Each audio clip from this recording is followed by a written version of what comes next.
Tuesday morning. It's good to be back out on site. Come and have a look at this 60. What is it, a 62 or a 63? Doing that thing again where you move the joystick and the boom offset moves. So I'm going to have a bit more investigate. Not really got much notion to, like. The weather's a bit miserable. So I can see the problem already.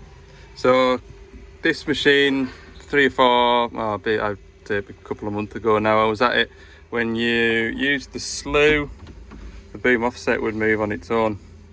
And when I've turned the ignition on there, straight away I've got a check machine light on the dash. Gone into the service menu and had a look at the vehicle inputs. And the left hand lever, flow control lever left hand, is reading 1 volt. It should be 2.5 volt in the central position. If I wobble that joystick, you can see that voltage changes. Which means I've got a problem inside here again. Now, it might be a joint that I've not got right. Put my hands up and say we might have a bad connection that I've done. But either way, it needs repairing, so we'll have a look. If it is me, then I'll tell you it's me. So there's 4 screws that hold this panel on. There's 1, 2, 3, 4 at the back. 3 have came out. The last one, snap the tip of my screwdriver in there, and it won't come out with a pick or a magnet. I'm gonna drill the linking thing off. Hey man, what a miserable day. Right, let's pray that my drill bit will go through that bit of screwdriver tip, which will be incredibly hard.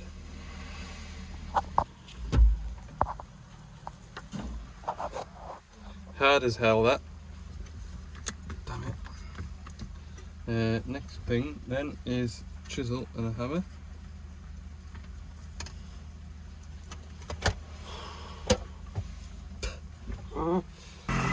Right, after a bit of drilling, bit of hammering with a chisel, I've sort of got it. What a pain. Still needs hammered. There it is. Cheeky little parsnip. Half an hour's worth of effort, that. And once I did get it loosened, it was tight till the end, like. Not at any point could I just run it out with my fingers. Anyway, good news is I've fixed it. Because now, no matter how much I wobble all this wiring in here, that voltage isn't changing. And you saw it before when I was moving that joystick lever. I can make it go with the thumb wheel, which is what it should do. That's perfect, that. 1 volt, 2.5, 4 volts. How frustrating. The only thing I can think of is that we've got a bit of rain gone onto here, which might have lubricated things up a bit. Oh, but there's nothing wrong with this, look. That's my fix from the previous occasion. This bit of wiring loom here is about a foot long, and because I couldn't pinpoint exactly where the break was, I just cut it all out and rejoined the wires. And there's nothing wrong with that. I'm wondering whether we've got an issue with the thumb wheel. It's just weird how when you move the joystick it would move, which would, you would see it was the wire in here, look. Oh!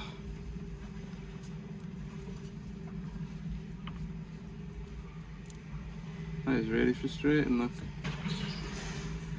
Can't get it to budge at all.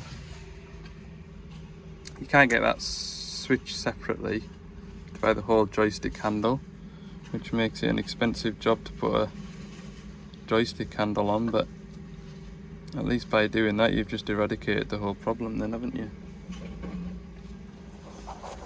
and it wouldn't take long for me to come here and back and here and back for this intermittent fault before you've bought a joystick and fitted it.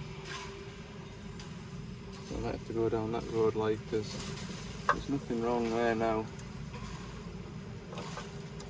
Oh, so frustrating, man. It is. They're also saying they struggle to get the hammer lines on and off it. They have to crack a pipe to get the hammer lines in. And says, well, the accumulator must have gone because I'm wobbling this lever. And nothing's, you know, the machine isn't settling out. So I would imagine it needs a pilot accumulator too. Oh well, at least when I come back, if I'm changing this thumb wheel, joystick handle, I wouldn't care though, that's working perfectly there.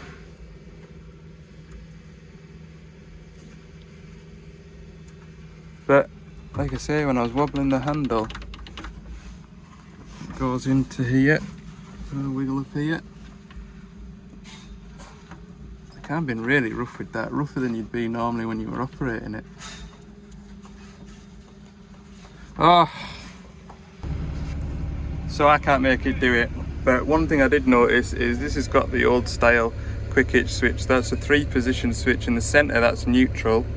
If you move it to unlock, it automatically unlocks. If you move it to lock, it automatically locks. You don't need to curl the bucket in. If you leave it in that lock position, the pumps are always loaded up, so you need to put it back into neutral. You watch the engine RPM there.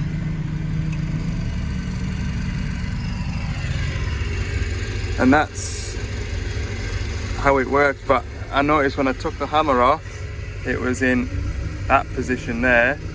And it was also difficult for the machine to start. It was hard to turn over.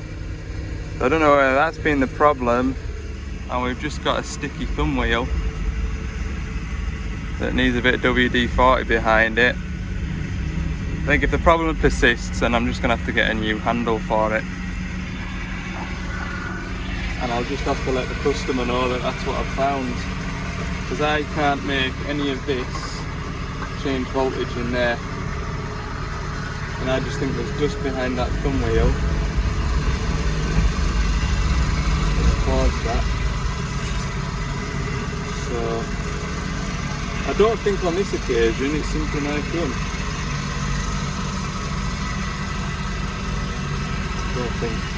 So I'll throw that error code up. If I put this thumb wheel across here and turn the ignition on, which I can't do with one hand, hang on. So if that thumb wheel isn't in the neutral position on startup, it puts that engine light on. Not engine light, but it says stop engine and check vehicle. V004 is for that one. V003 is for this one, if this one isn't in the neutral position. And the way to clear the code is just, when I get somebody phone with that error code, I tell them spray a bit of WD-40 in the back of here, rock it backwards and forwards for a bit. Turn the ignition off, turn the ignition on, and that error code should be healed. See? So I'll go and get a bit of WD, spray it in there. It might be that rather than the wiring. I think it is, like, because I can't get it to do it now. Oh, so annoying. Monitoring. Vehicle analog. Yeah, 2.5 volts. Perfect. Wobble that lever around. That voltage does not change. So there we go. Bit of a long clip just for a short, simple little fault, isn't it? Right, I'm gonna go down South Cumbria where the weather will be just as wet probably. Something's happened, look, don't know what, but I'm about a mile away from my junction and then I can escape, hopefully. I mean, the traffic isn't moving, like, so anyway, I'd sooner be sat in here in traffic than outside working. Oh goodness me, what a mess. So DX85, we've got a dampness around here, as you can see around here, And if I put my finger up in here, it's damp with oil. So he's had a look underneath here, as you can see. He's been in at it and it's dry. Is it dry up here? It looks dry enough up here. So we must have a pipe or a fitting or something loose, loosey goosey. Now the problem I've got is the screws for getting the panel off are right in at the back of here. And what a bad bit to get to. So I'm just gonna have to persevere. Hopefully I can.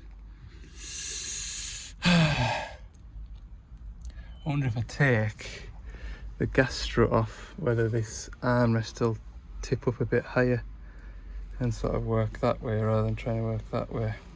I'll have a go at that. The answer is no. It only kind of goes, well, it goes up and touches there, but you still can't get a screwdriver in. Oh, pain. Normally use that bit, you know, that bit that I used this morning and snapped.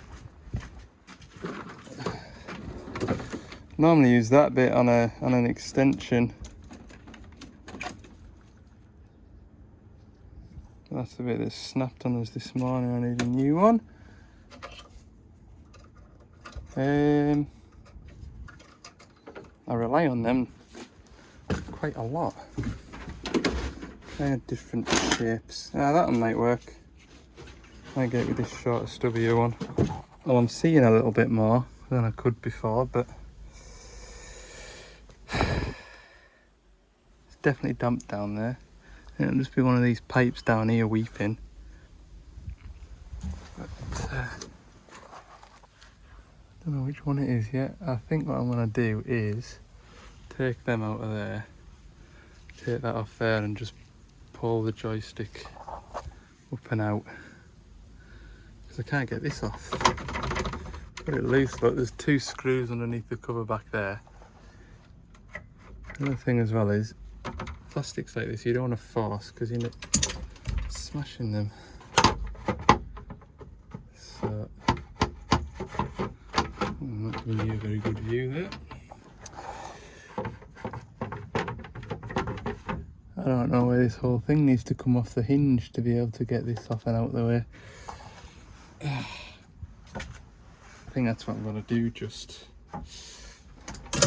take these screws out of here and then I can pull this out.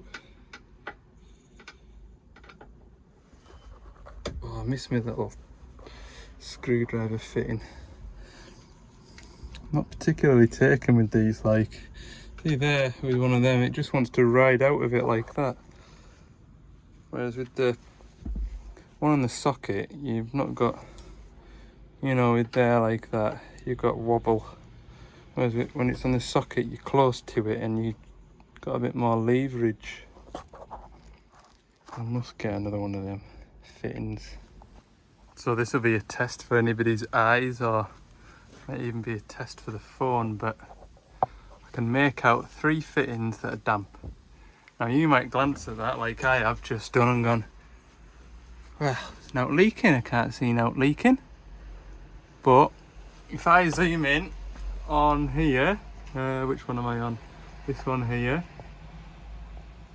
See that there? I'll bring my pick in. Dampness. Got a spider in my face. That one there. And this one here has a bit on. Where are you at there?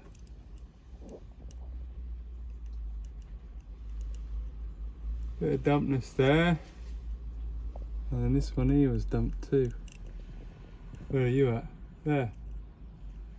So there's 3. 1, 2, 3. They'll just be BSP fittings, so they should just want nipping up with a Spaniard. 19mm spanner should just nip them up. You can see it's just ever so slightly damp. It's been dripping away quietly, especially when the machine's getting hot. Yeah, that one of these ferrules isn't crimped right. Oh, that can't be though, because it's up at this end. Right. Couple of 19s then, eh? So I ran it up, checked it. So I ran it up, pulled it all apart, checked it. Everything's good. Put it back together. Nearly finished now. That time's getting on because quite an intricate thing to put back together. 22.3. Good job. My next job's just a 5-minute job. Shouldn't say that like, because those 5-minute jobs turn into, especially on a day like today when it's pouring with rain, those 5-minute jobs never take 5 minutes, do they? Oh, right, I'm glad I've got that back together anyway. So I'll pack up. Well, that ain't good. Bloody hell.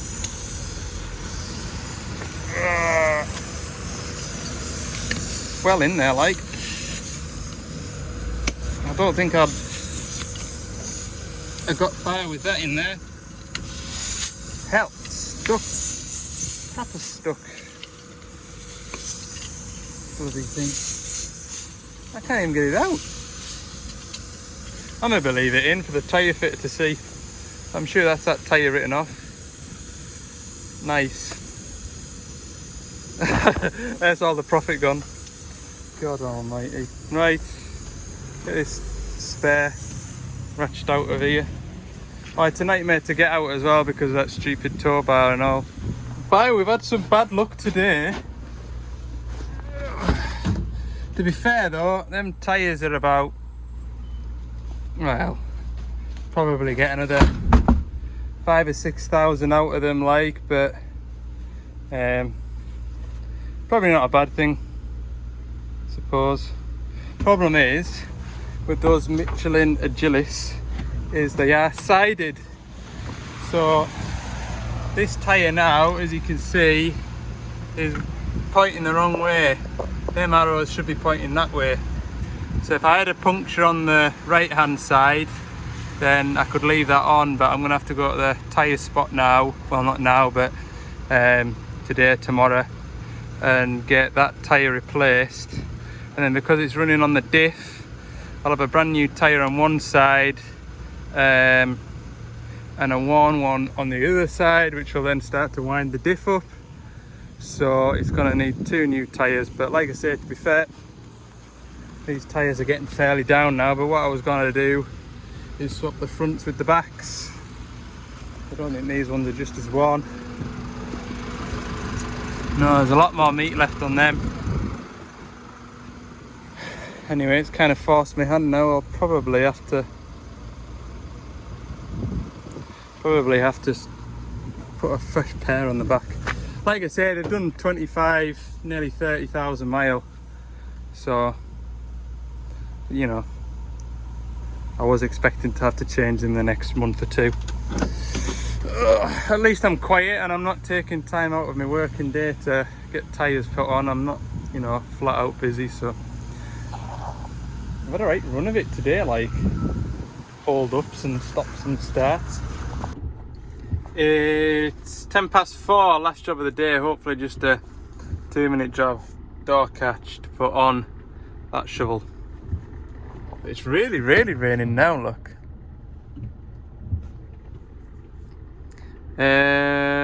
So anyway, we're just gonna go and get on with it and not complain. Right, got everything I need. Go! Hey man, no wonder it's so expensive. I know it that bit, but you get the whole thing, look. Right, I need to fit that. This mechanism's packed in. It has. Oh, look at that. Can you see it? Howling across that hillside. Oh. Come on, let's get on. Tea will be on the table for us when I get home.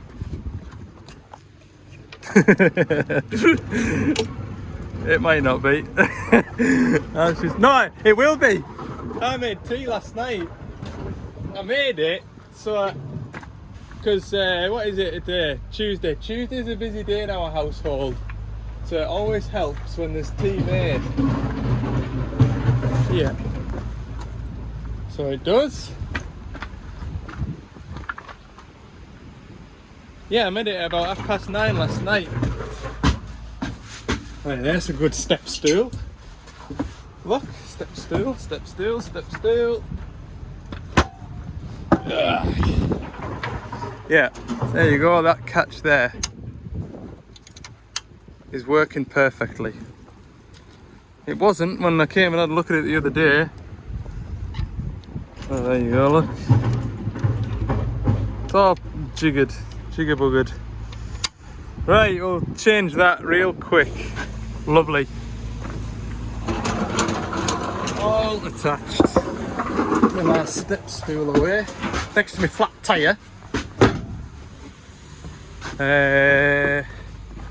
Let's just make sure this shuts. Should do like. No reason why it shouldn't. Oh, like a glove. Okay, I just need to do some paperwork. Do you know the paperwork for that? Okay, you can see why that is a just passing job. That's what I was saying to you last week there, I've got this job to do, but it's a long way to come for a 5-minute job. That's why. A just passing job. It'd be a very expensive job, wouldn't it, if you came out here and did that. Right, I'll do my other bits and pieces and that's it. Yeah, classic. Sit back in the van and it's not even a spit of rain outside now. Where's my seatbelt gone there? Right, that'll be my day put in. 20 to 5, and I'll back up the road. I'll see you in the morning. Wednesday morning, welcome back. I'm at this DX62, or is it a 63? 62. I've come to service it, it's getting a service. And I said, is there anything else you want us to look at? He says, yeah, the hammer doesn't seem to be much good on it. So he said, can you have a look at the hammer? So, what do I need to do to make the hammer work? Put this pilot lever down. We're going to see how down there we've got a picture of the scissors at the moment. So that means it's on the rocker. We don't want it on the rocker. We press the menu button, go to vehicle state and scroll down to attachment setting. And then we want to put continuous flow on, toggle breaker. So now when I press that button, that should activate the hammer.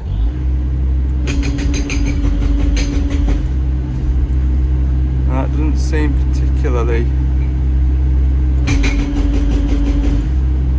good. Now then, there's a tap down here. So on these 62s, 63s, 85s, there is a tap. So if you lift the rubber floor mat, take that rubber cap out there, you can see that valve there, that bit there you can see, 24mm spanner, quarter turn, and that should direct the oil. Oh, yeah, difficult to do with one hand. Either back through the valve chest or back to tank. Bit of a fiddle one-handed like. That all the way across, nearly. Right, so we'll try that. So we'll put the pilot lever down, back into scissor mode, so you need to press that button. Select that. Now we've got the hammer icon activated. Yeah, that's much better now. It's chapping a lot harder. So if the oil's going back through the valve chest, then you've got a restriction because it's going back through the valve chest rather than straight back to the tank. So that's why you've got one way and two way. One way basically means the oil will go down through the attachment and straight back to the tank. Two way means it'll go down through the attachment, back through the valve chest and then back to the tank. And when you've got a back pressure like that, that means that the oil can't get out of the attachment quick enough, so then it builds up and you'd end up pressurizing, almost pressurizing both sides of the attachment like this. So that should be that little issue sorted. I don't want to scrat around too much because this isn't this fella's yard, but I've just come around the back here to find something hard to hammer into. So I'll show you how to quickly take this hammer off and depressurize the lines before you do so, and then when you come to put the lines back on, it's nice and easy to put on. So the engine's running, we'll switch it off. Pilot lever's still down, look. Turn the ignition on. Let the screen warm up, and then we know that everything is as it should be. We're gonna just wobble this thumb wheel, because now that we've turned it off and turned it back on, we're in scissor mode. That doesn't really matter now, because when I wobble that thumb wheel, you should be able to see those pipes wobble. There we go, I did a slight wobble like, and that's all the pressure taken out. And remember, it's the pilot accumulator that is releasing that pressure. So if you're struggling to get your auxiliary lines onto a machine and you have to crack a pipe to get the quick coupler on, just do what I've done there, turn the ignition on and just wobble a service and just see if everything settles out. If it doesn't do, then it's not going to release the pressure in the auxiliary lines. So now them fittings will pop off nice and easy, and we'll put this pecker back where I got it from. So we'll set up the final drives. That side done, lift the other side up, do the other side now. So we're going to give this a 500-hour service, which on these diggers is a sort of medium service. It's getting a return filter, engine service, fuel filters, air filters, and I just do the final drives out of habit.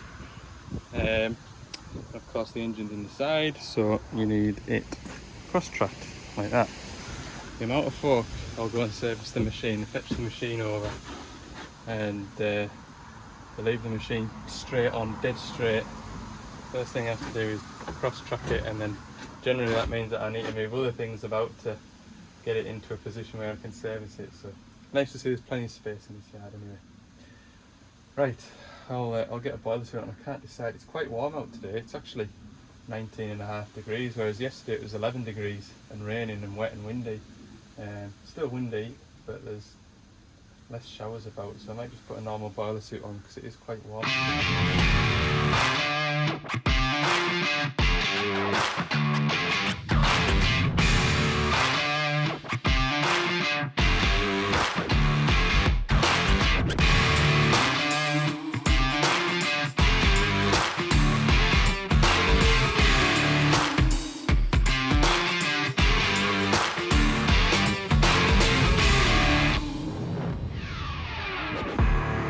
So that's a disaster.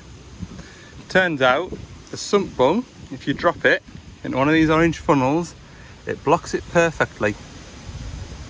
I mean, my biggest fear was it was going to fall into there. It just slipped out my hand. So then it started filling up the funnel, and then by the time I got another drum sorted out, I'm good at making a mess at the minute, aren't I?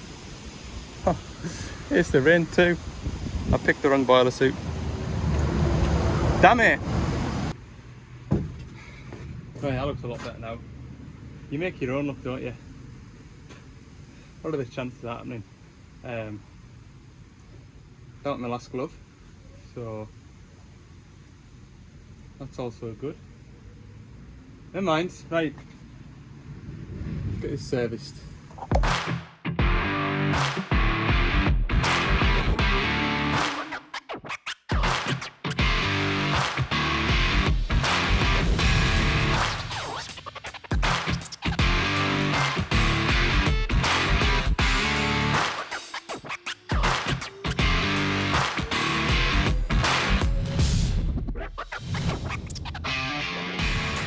There we go, service complete. Let's see if we can have a better day from now on. Mate, and spill pads are good, like, they don't have them off it's strange, yeah, you could have oil in a puddle of water and it would gather up the oil and not the water, eh? Science. What else am I going to tell you? I've had that spill kit on the van for about 3 years, never used it, and yeah, I've used it twice in 3 days now. Hey man, need to sharpen up, pal. Right, time we on? 20 to 12. I'll be half an hour up to the next job, do that service, and that'll be the day put in. Getting caught up now. So when I left out 4:20, I had 5 outstanding jobs that I wanted to get done. This is the 4th.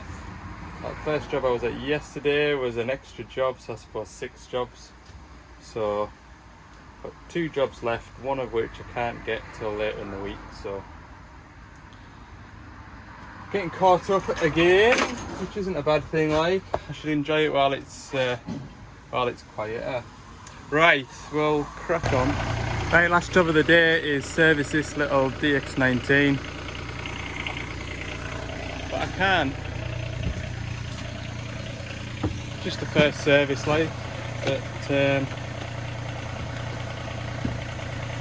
they've changed the engines in the DX19s. Got a Yanmar engine in there now, not a Kubota.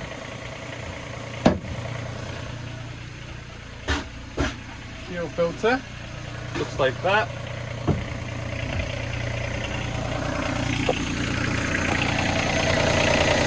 No, it doesn't.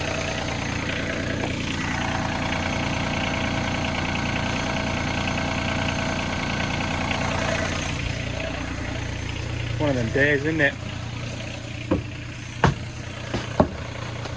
One of those days. Couple of days. I've had a bad couple of days. So another job to do with this digger, as well as servicing it. It didn't get its sign rating applied before it came out. So the customer said, "Oh, would you mind putting the sign rating on when you finish servicing it?" And I thought, aye, how hard can that be? For somebody with very little patience already today, doing the sign rating requires patience. I've not done too bad. I've got a newfound respect for sign raters because I don't do it. Yeah, basically, you see it's got a shadow in there. That's like a separate decal, and then you've got the white to put on top. So you've got to try and get it to match. So that one doesn't look too bad. Then I came to this one, and it's got a curve in it, so it's not flat. So at this end, I've started off really nicely, everything matchy, and it goes to the curve in the bodywork, and I've started to hover.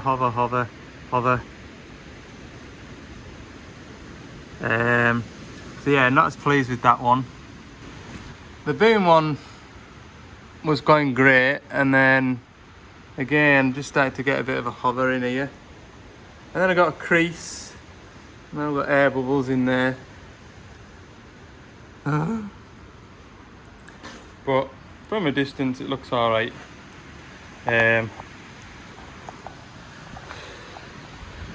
I'll say to the customer, if you want them redoing, we'll get a professional to come and do it. I did say, like, I'm not a sign writer, I'm many things, and I've probably been called many things as well, but a sign writer I am not. I don't think I've done too bad for a first effort. Yeah, for me it looks good. So, right, it is, that's taken longer than I thought as well. 3 o'clock now, so that's the day put in by the time I get back to Carlisle. I'll go home, I'll have a good night's sleep, tomorrow will be another day. No point getting upset about it. I mean, it's not really that bad, is it? I'm sort of just had a series of unfortunate events that have kind of all happened at once. Right, thanks for watching, see you in the next one.